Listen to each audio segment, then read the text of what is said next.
Shalom, hari ini kita akan sama-sama belajar kebenaran firman Tuhan di dalam Ulangan 33 ayat 23. Perkenanan Tuhan atas Naftali. Tentang Naftali, Musa berkata, Naftali kenyang dengan perkenanan dan penuh dengan berkat Tuhan, milikilah Tasik dan wilayah sebelah selatan. Naftali dalam bahasa Ibrani memiliki arti pergumulanku, merupakan putra Rahel yang dilahirkan oleh Bilha baginya. Hal tersebut tertulis di dalam Kejadian 30 ayat 3 sampai dengan 8. Naftali dikatakan seperti rusa betina yang terlepas. Ia akan melahirkan anak-anak indah. Hal tersebut tertulis dalam Kejadian 49 ayat 21.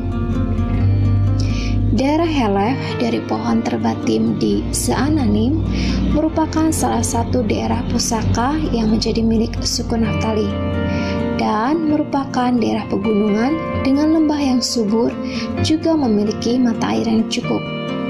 Hal tersebut tertulis di dalam Yosua 19 ayat 32 sampai dengan 39. Suku Naftali merupakan suku yang melahirkan pasukan Israel dengan keberanian dalam menghadapi peperangan. Deborah dan Barak bin Abinoam juga berasal dari suku ini. Kisah-kisah keberanian suku Naftali tercatat di dalam Hakim-Hakim 5 ayat 18, Hakim-Hakim 6 ayat 35, dan Hakim-Hakim 7 ayat 23. Naftali menjadi daerah di mana Tuhan Yesus pertama kali memulai pelayanan penginjilannya, dan hal ini sesuai dengan nubuatan Nabi Yesaya. Hal tersebut tercatat di dalam Matius 4 ayat 13 sampai dengan 17, Yesaya 8 ayat 23, dan Yesaya 9 ayat 1. Kenyang dengan perkenanan dan penuh dengan berkat. Jika diterjemahkan dari bahasa aslinya, memiliki arti penuh sampai dengan berlimpah. Bukan hanya sekedar disukai, tetapi juga diberkati dengan hal-hal baik yang mendatangkan kesenangan. Kalau kita membaca kisahnya, Naftali merupakan anak yang lahir dari suatu pergumulan yang bahkan dikatakan pergulatan, yang berarti sesuatu yang benar-benar diperjuangkan untuk mendapatkannya. Berseru kepada Tuhan dengan sekuat-kuatnya dan melakukan segala daya dan usaha sampai akhirnya dapat. Dan dalam perkembangannya kemudian, Naftali menjadi suku Israel yang tidak pernah menolak ketika ada panggilan untuk berperang. Hal tersebut tercatat dalam kisah Musa, Yosua, Deborah, Gideon, dan kisah-kisah peperangan bangsa Israel lainnya. Sebagai anak yang lahir dari hasil pergulatan ibunya, Naftali menjadi satu suku dari 12 suku Israel yang mendapat berkat istimewa, yaitu perkenanan dari Tuhan.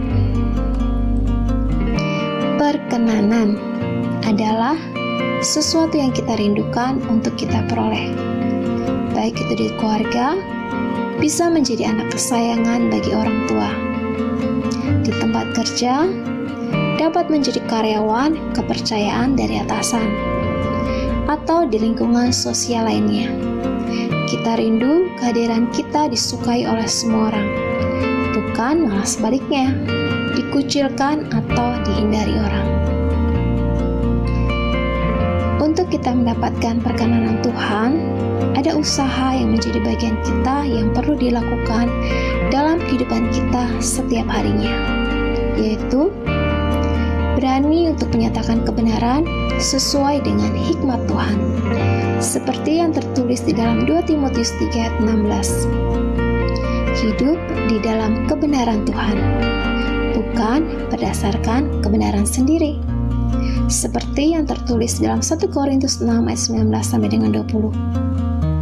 Dan menjaga hati dengan segala kewaspadaan, seperti yang tertulis di dalam Amsal 4 ayat 23. Menjadi berkenan memerlukan usaha, bahkan mungkin terkadang pergulatan untuk mendapatkannya.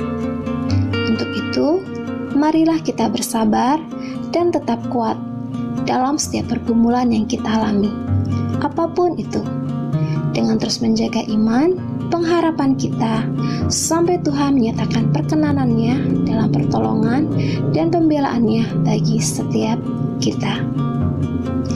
Demikian firman Tuhan pada hari ini, kiranya boleh menjadi berkat buat kita semua. Tuhan Yesus memberkati. Shalom.